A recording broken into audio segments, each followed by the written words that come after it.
follow these instructions. They're willing and enthusiastic to go deeper and deeper into this science, farther and farther along with the process. That would not be happening if the process was bogus. Like if you went to chemistry class and they told you to mix two chemicals together, you know, and you get this certain result, and you do the experiment and you get something different, you're going to be like, wait a minute. You know, you try it again, you know, and it still doesn't work. And you're like, oh, this is nonsense. And you drop the class. So we're not forcing anybody to take our classes. They're taking voluntarily. And they keep taking and they keep advancing more and more. So what does that tell you? It's actually working. They're doing the experiment and they're getting the result. So they're going, okay, this works, this is real. It's accurate.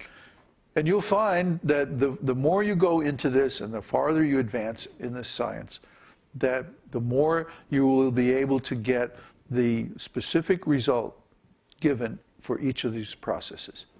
Because the more expert you become and the more purified you become, the more you'll be able to work on the platform of consciousness and get these results. So it's not a myth, it's not a religion, it's not a belief, it's not mythology. It's scientific and it's real. And you can do it and you can get the results too. So that's why we're teaching this esoteric teaching all over the world, on the internet, on our website. And soon we'll be in India and like that. And we're going to be approaching the universities and offering them a program based on this esoteric teaching, which is going to help them basically to survive. Because the Western materialistic economic system is failing, and the main product or the main goal of these universities is to train workers for that system. So if the system fails, they're out of business. They don't have a game anymore. They don't have a product.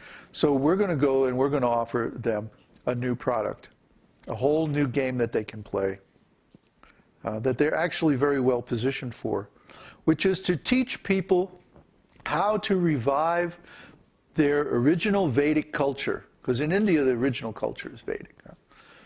Teach people how to revive their original culture and form spontaneous, self-organizing communities based on that culture.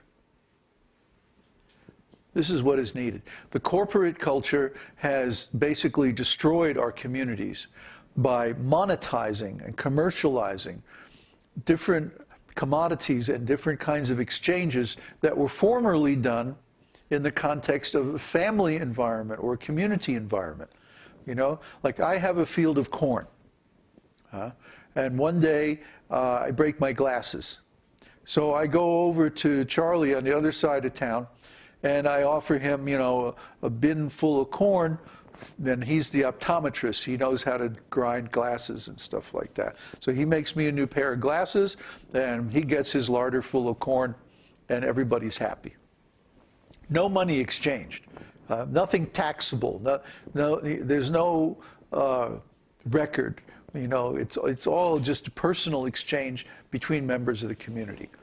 But what happens now? I grow some corn, and then I have to sell my corn to some big agro corporation, right? And they cheat me because they won't give me the amount that the corn is really worth. They'll only give me, you know, 50% of that so that they can make a profit, right? And then the guy on the other side of town who grinds glasses, he wants some corn. So he buys it from the same company that just bought it from me, and guess what? They charge him twice as much. You see? So he gets ripped off, I get ripped off. The company makes a profit, but they're ripping everybody off. You see? So that's what we got now. We've got a system where the people who own the companies make the profits, and everybody else is getting ripped off. Now, how could this end well? How can this have a good result? It's not possible. There's so much bad karma stacked up. These rascals have been doing this now for hundreds of years. So it's time for it to end. It's time for it to be over. Everything has its time, and the time of this corporate nonsense material society is finished. Now everything is leading us toward a new kind of civilization which is based on spiritual values. It has to be. Otherwise the same thing is going to happen all over again. And believe me, after what we're going to go through, when this thing collapses, the suffering is going to be so intense that people are going to be convinced that we don't ever want to go back there again. So it will be a very good opportunity for us to spread the esoteric teaching and show people a new way of life that does not require exploitation.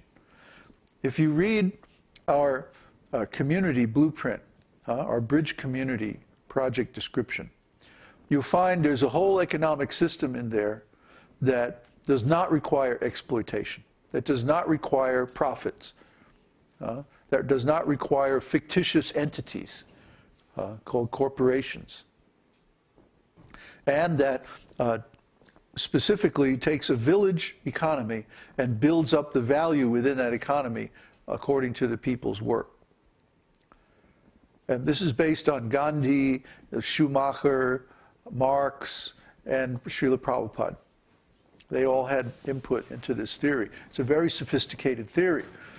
And so when we say we want to make a spiritual community, it's not that we just want to like buy a piece of land and a bunch of devotees move onto the land and somehow or other, you know, raise some crops or something like that. It's much, much more highly developed philosophy, including a whole economic science, whole economic principles. And when you take our Bhakti Shastri course, you learn all these principles and you learn how to actually implement them in a community. And you actually have your own business project that you establish and put these principles into action that will get you independent from the corporate system. You see? So right now, we don't have anybody in the Bhakti Shastri course yet. Everybody's still on the Bhakta course. So please finish up your Bhakta course and get to Bhakti Shastri so that you can learn all these things. We want everybody to be economically strong and independent. That way you won't have to get ripped off by the whole corporate society. You can become a hub of a new form of economic exchange. Well, actually it's not new, it's the oldest thing. Where I give you the results of my work, and then you give me the result of your work. And somehow or other, it's called a gift economy. By this gift economy, everybody is able to live very nicely. It's based on love instead of cooperation. It's based on the fact that we know everything is coming from God, and it's to be used in His service. And if we're all engaged in this process of serving God and offering the results of our work to Him, then why should I hold back the results of my work from other people? See? I can give them too.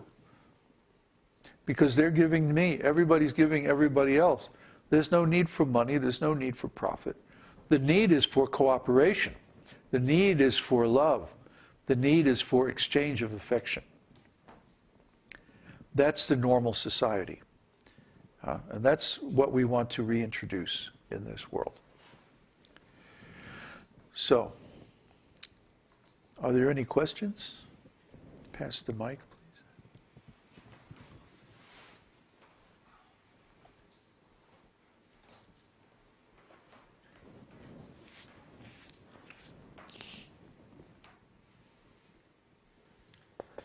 There's a question from Varun. Babaji, how can we, with our limited intelligence, realize the true nature of consciousness? Look at it.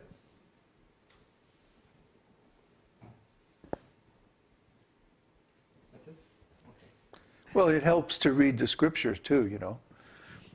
But basically, you have to sit down and look at it. We don't want you to simply learn some words about consciousness. We want you to actually sit down and look at consciousness. And if you do that, you'll be amazed.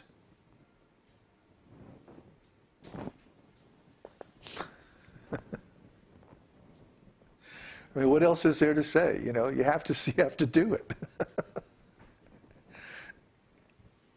Another question? Question from Prasad. Humble pranams. When a person under general anesthesia loses his consciousness temporarily, does it also suspend his spiritual awareness during this anesthetic phase? No. The only awareness that's stopped is awareness of the body and the senses. People who do research in